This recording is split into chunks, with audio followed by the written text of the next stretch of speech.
Good morning, everyone. What we've got going on here is a hand spawn of some Philadelphia veiltails. This is going to be an interesting one.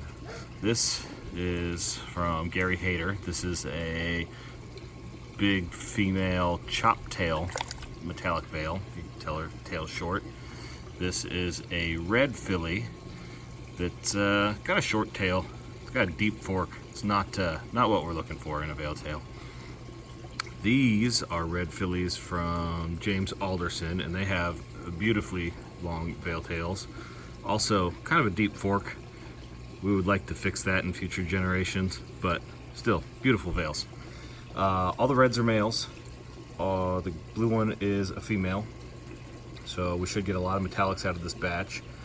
Because I'm crossing fish from basically two different breeders, the Alderson fillies and the Hayter fillies. We might get some hybrid vigor, what they call it.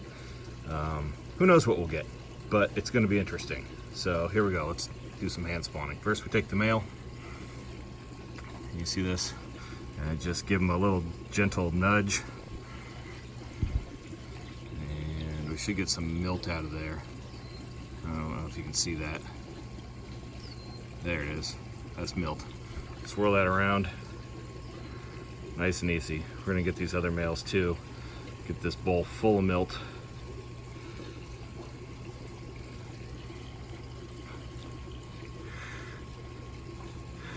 And then we'll do the same thing on the female.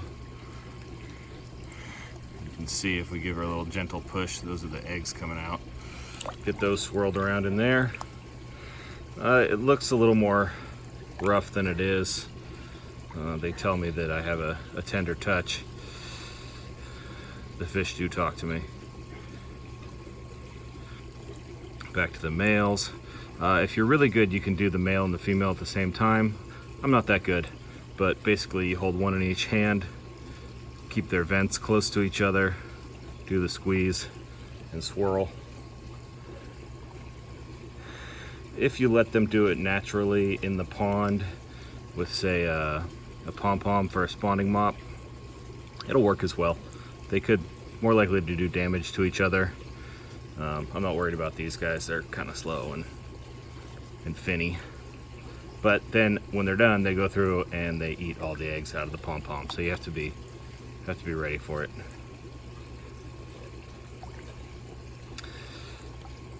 After I'm done with the hand spawning, I'm gonna let the eggs set up in this tub for a little bit, 30 minutes or so. Probably only takes a few minutes. The eggs swell up with water. The water has milt in it, and that's how they get fertilized. And the fertilized ones will stick to the sides of the bowl. And then I'm gonna, after it's set up for a little bit, I am going to dump all of this water out because it's disgusting, and replace it with fresh water. I'll do that for the next day or two. By then they should be getting pretty close to hatching. That's when I get my brine shrimp hatcheries fired up, and we're off to the races.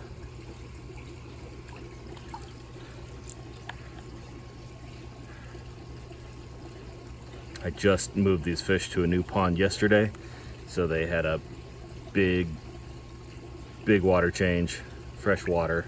It's a little chilly this morning, so all those environmental changes got them fired up this morning to go spawn.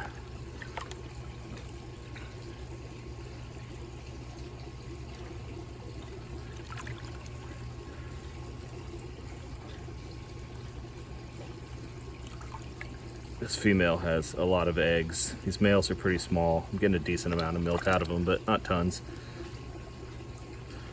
They say that if you feed them up on vitamin E rich foods like wheat germ, you can get a little more milk production out of them. That is what I hear.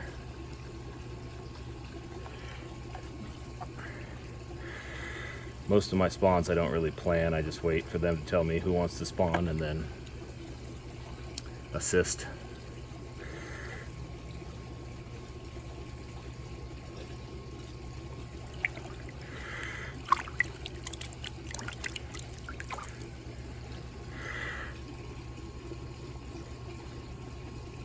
And that's about it. Eggs are clumping up a little more than I'd like them to. I'm gonna have to keep an eye on them. When they're clumped like that, they're more likely to get fungus or not fertilized. I'll put an air stone in here, really get that water moving. And that's it.